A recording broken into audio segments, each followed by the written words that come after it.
Hello class, good morning all of you. Hindi में हम पाठ 11 योग सफलता का मूल मंत्र का अध्ययन कर रहे हैं।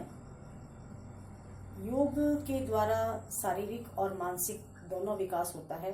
कल हमने इसके बारे में विस्तृत जानकारी प्राप्त की थी। आज हम ये देखेंगे कि किस तरह से योग हमारे पूरे शरीर पर प्रभाव डालता है। ये तो सच है कि योग के द्वारा हमारा पूरा शरीर, हमारी विचारधाराएं, हमारा मानसिक जो सोचने का जो नजरिया है वो सब परिवर्तित हो जाते हैं। लेकिन लेखक कहते हैं कि योग हमारी शारीरिक और मानसिक शक्तियों को सबल करता है। सबल माने ताकतवर बनाता है, मजबूत बनाता है। तो यहीं पर जैसे मैं आपको इनके शब्दार्थ भी बताना चाहती हूँ। आपूर्ति करना, पहुंचाना, ठीक है ना। जैसे हमारे घरों में जल की आपूर्ति होती है, मतलब जल हमारे तक पहुंचाया जाता है। आपूर्ति, पहुंचाना। रोग प्रतिरोधक क्षमता बढ़ाता है। योग हमारी रोग प्रतिरोधक क्षमता यानी कि रोगों से लड़ने की पावर जो होती है, ताकत होती है वो, ठीक है ना, रोगों से लड़ने की ताकत को बढ़ाता है। महत्ता में न बड़ाई या बड़प्पन होना, किसी चीज की बड़ाई करना, बड़प्पन पड़ना। रक्त परिवहन, खून का जो शरीर में बहाव होता है उसे कहते हैं रक्त परिवहन।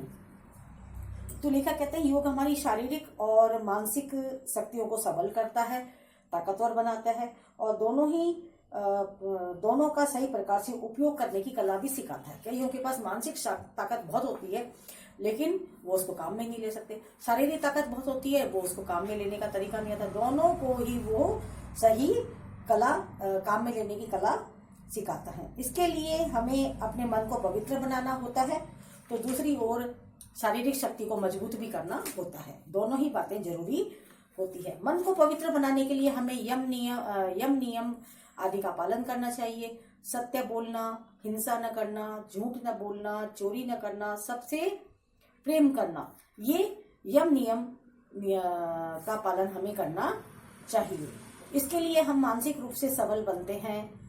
इससे ही यम नियम को करने से हम मानसिक रूप से सबल बनते हैं। और वहीं आसन और प्राणायाम हमें शारीरिक रूप से शक्तिशाली बनाते हैं।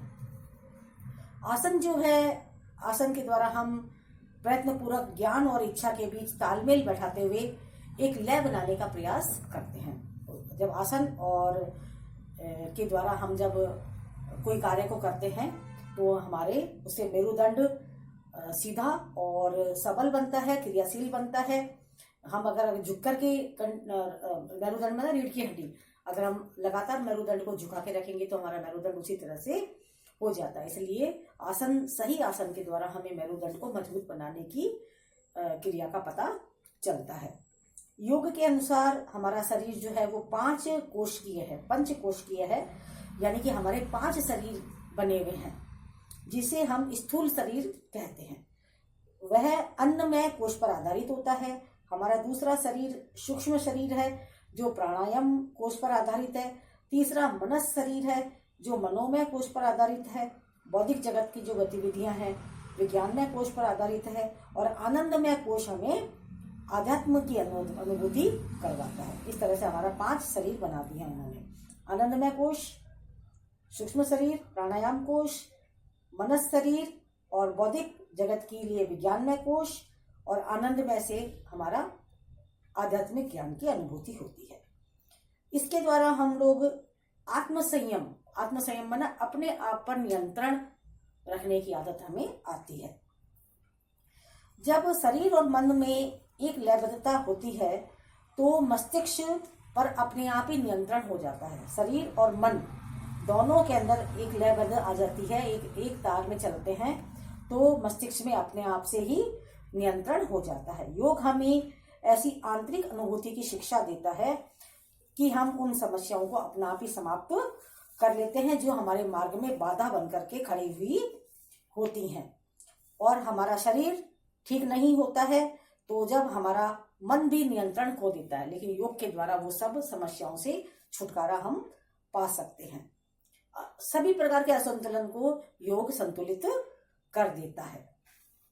योगासन करने से जो सांस लेने की जो प्रक्रिया होती है वो तीव्र होती है, जिससे हमारे फेफड़ों की कसरत हो जाती है और इसमें कार्बन डाइऑक्साइड जो है अधिक मात्रा में मिलकर ऑक्सीजन की आपूर्ति में वृद्धि करती है। श्वास का आयु और प्राण से घनिष्ठ संबंध होता है। अतः योगासन करने से व्यक्ति दीर्घजीवी माने लंबे समय तक और स्वस्थ जीवन जीता है।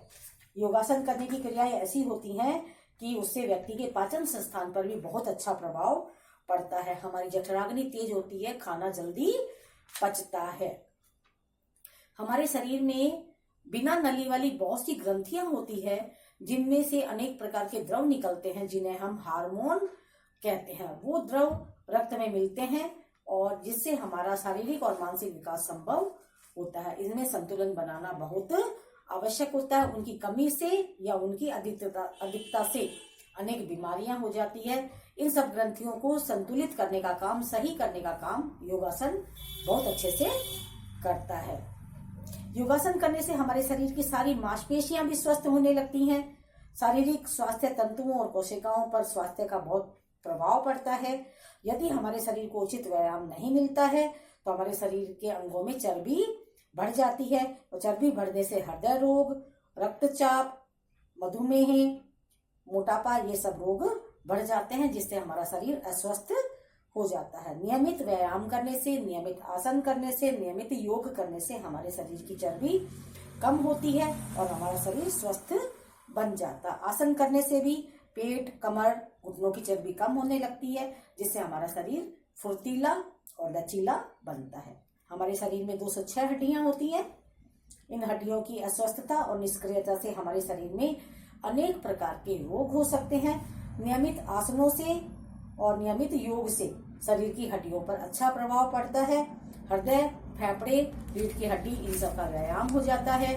योगासनों से रीढ़ की हड्डी को आगे पीछे करना, दाएं बाएं करना, चारों ओर मोड़ने की क्रिया हो जाती है, जिससे हड्डियों का पूर्ण विकास होता है। शरीर में कैल्शियम की कमी नहीं हो पाती और हमारा शरीर स्वस्थ बनता है। हमारे शरीर की आंतों में मूत्रवाहक प्रणाली के माध्यम से शरीर की निरंतर सफाई होती रहती है। शरीर की गंदगी हमेशा बाहर निकलती रहती है। यदि ये तंत्र अपनी सफाई का कार्य ठीक से नहीं करेंगे तो शरीर में अनेक रोग बढ़ने शुरू हो जाते हैं। योगासन करने से सफाई करने वाले सारे अंग सक्रिय हो जाते हैं और उसी तरह से ये कब्ज भी दूर करता है मूत्र नलिका के द्वारा और हमारे पेट की सफाई करके कब्ज को भी ये दूर करता है। इस प्रकार योगासनों को ढेर सारे लाभ होते हैं। इसे हमारे ऋषि मुनियों ने बहुत पहले समझ लिया था।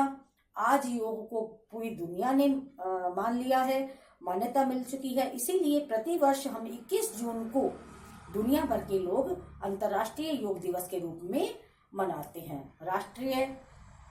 संयुक्त राष्ट्र संघ की महासभा ने एक प्रस्ताव पारित करके सन 2015 से इसे मनाने की स्वीकृति प्रदान की। यह भारत के योग विज्ञान की महत्ता और सफलता का प्रमाण है, मतलब सबूत है। पहले हमारे लोग, पुराने जो लोग थे, बुजुर्ग थे, वो योग ही करते थे और योग के द्वारा हमेशा स्वस्थ रहते थे।